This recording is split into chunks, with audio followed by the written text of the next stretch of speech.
Alright, we're back here for the conclusion of the Green-White Hardened Scales deck. So, first thing I want to point out is Abzan Falconer is sweet. It is definitely a cool card in the deck, although I'm not sure if it is at all necessary. Second thing, Oath of Nissa, not that good. I didn't feel like it was ever really better than just drawing any of our creatures, especially when we already had a Hardened Scales in play. It kind of just felt like spinning our wheels in a deck that doesn't really need manipulation.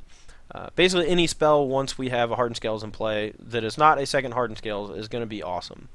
Yeah, so maybe cutting the Oath of Nissas doesn't seem all that bad. I don't think either version that top-aided the Grand Prix in Houston last weekend played them, but I wanted to give them a try. I've been playing them in this deck for about a week, and they felt decent, but not overwhelmingly good or anything. Just getting a few more creatures in the deck seems okay.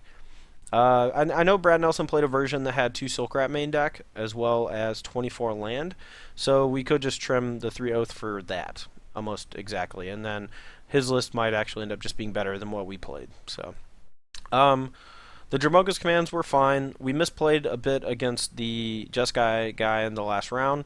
We could have held back one of the Managorger Hydras, and with the Dramoka's command, since we only could cast one of them, because we didn't have a second white, we could have played around double Jeskai Charm plus the attack from the Femoral to kill us. So that's definitely something we could have done differently to maybe actually win Game 1. Game 2, we just got stuck on land. If we were able to draw a land anywhere in, the first few turns of the game, we would have been able to come back from what looked like an insurmountable board early on. The deck is a little susceptible to flyers. That's one of the reasons why Avatar of the Resolute is so good. It's also a little lackluster against decks that are just heavy on removal. Hangerback Walker helps, but not when the removal is stuff like Silk Wrap, Abzan Charm, even Jeskai Charm. Excuse me. Like we saw in the last round. So, if this deck continues to grow in popularity, I think more people are going to be conscious of the fact that things at Exile are going to be good. Utteran's going to come back in a big way. Abzan Charm is going to be great.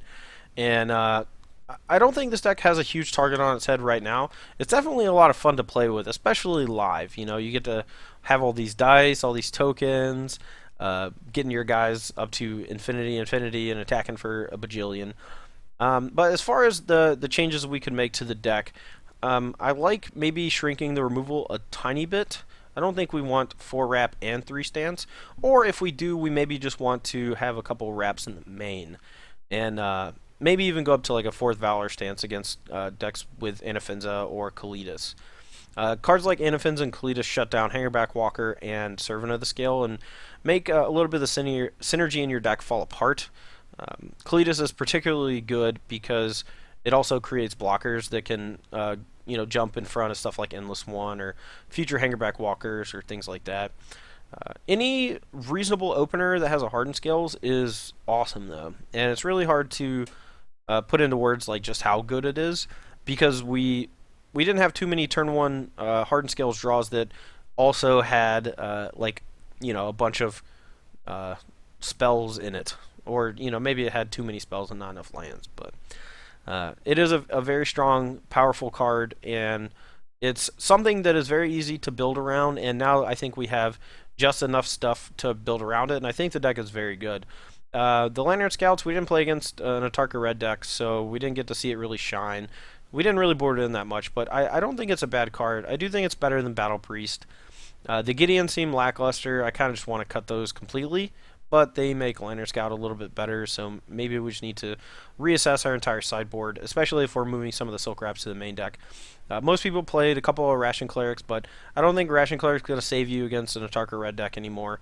They go way too wide, way too fast. They have all these Hordling Outbursts and Dragon Fodders and Goblin Bushwhacker and Atarka's Command, and we don't have a ton of ways to interact with the Becomments and Temur Battle Rage combo, so maybe we want some Surge of Righteousness or something too.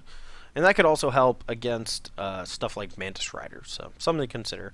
I've seen a couple variations of this deck that played black for Anafenza and Abzan Charm, but I think once you start doing that, you start stretching the mana a little too thin. So I don't know if I'd recommend trying that out, or at least maybe trying it, but I don't know if it's better. You know, we do get glutted on 3 drops if we play Abzan Charm and Anafenza, and that ends up giving us like 16 if we play Nissa and Mana Gorger Hydra. So you have to be conscious of your curve in those scenarios. It's possible that the only thing we really learn from playing with this deck is that the card Mana Gorger Hydra is great, and the card Nissa is pretty good. Um, Everything else is just kind of there. You know, it's a very high synergy based deck, and if you don't draw hardened skills, a lot of your cards don't seem all that good. So that's definitely something to keep in mind. That you know, if you can't handle the swings, maybe you shouldn't play this deck. But Howl Moonlight, I think, is a necessary evil. You know, we are pretty weak to the card Rally the Ancestors because we don't have any sort of counterspells or discard effects or ways to exile creatures from the graveyard. Wouldn't mind something like Cranial Archive, sounds pretty sweet. But if you do splash black, that is one reason why Anafenza is pretty good, so you can maybe keep their guys on lock that way. Yeah, I think that just about does it. I don't know. Endless One seems sweet. Basically, having a very versatile curve threat is good for a deck that needs to hit most of its drops. You know, you need to hit your like 2, 3, 4 turns. Hangback Walker was a bit mana intensive, but I don't think the deck can really afford to flood. So it feels like a little bit of an inherent weakness in the deck that the deck is fairly mana hungry with stuff like Hangback Walker and a decent number of 3 drops, but can't really afford to draw more than like 5 lands, or else you just kind of fall apart. But anyway, that's going to be all for the Green-White Hardened Scales decks. Guys, thanks for watching. Make sure to comment in the comment section right below if you have any questions about this version of the deck, or if you think I could have maybe done something a little bit better. I know I messed up a couple times. You don't got to point those out. Anyway, thanks for watching. I'm Todd Anderson, and this has been another Magic Online video, and we'll see you soon.